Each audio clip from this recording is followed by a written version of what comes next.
Now we can work together to make this a 2-player game. First, we want to add a second player that reacts to the B button. So if we come over and look at what we had an on A button pressed and it would change player 1's score.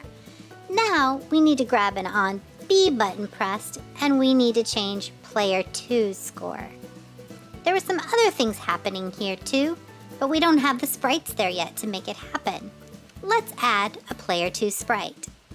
To do this, we'll go to the Sprites category, grab Set My Balloon 2, and drop it into the workspace. Looking at Balloon, we know we have to choose the balloon sprite and keep it at player. So we'll go ahead and choose a new balloon for balloon number 2. Let's grab the blue one. If you want, you can change this to another color. I'm gonna leave it blue. Now, if we look at our game, we'll see we have a balloon hovering up there. Let's go ahead and put it in the right spot. We'll set position, and you'll notice that this is set to 110 by 93, and that's gonna move this balloon over here. Let's go ahead and move player 1 over this way a little so there's room for everybody. I'm gonna change this to about 50, and then I'm gonna have to change the mouse to 50 as well. Let's take a look. That looks great. But now we need a mouse.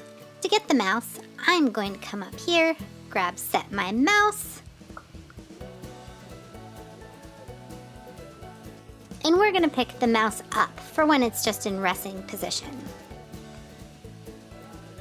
Fantastic! Now the mouse needs to go to the right spot. That looks great. Let's give it a try. Oh, you can see mouse A is working and mouse B still isn't. So we need to make something happen when you press the B button.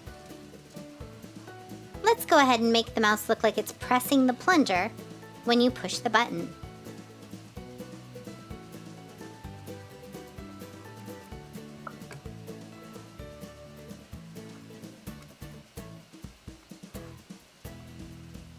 Now let's check it works. It presses the plunger, but it doesn't let it go yet. So now we need to add when the B button released, so the mouse will let the plunger go.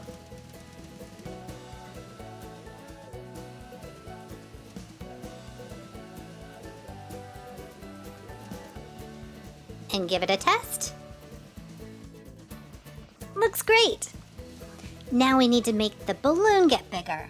And if you remember, we did that using the scale block. So we're gonna go into scaling, grab change balloon 2, and we wanna put that in when the button is pressed. And now the balloon is getting bigger. Fantastic! We're ready for a race. I'm gonna click this button here, reset my game, and race real fast.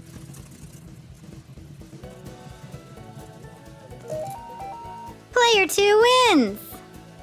There's still a timer that we're racing against though, which doesn't make any sense since we're really racing against each other. So I'm gonna come back and find my countdown timer and delete it. As a final finishing touch, I'm gonna add a label to my game. So I'm gonna come into scene, add Burstin balloons, and check out where that lands. And that's it. We've done it. We've made a really fun racing game where we can play against our friends and see who wins.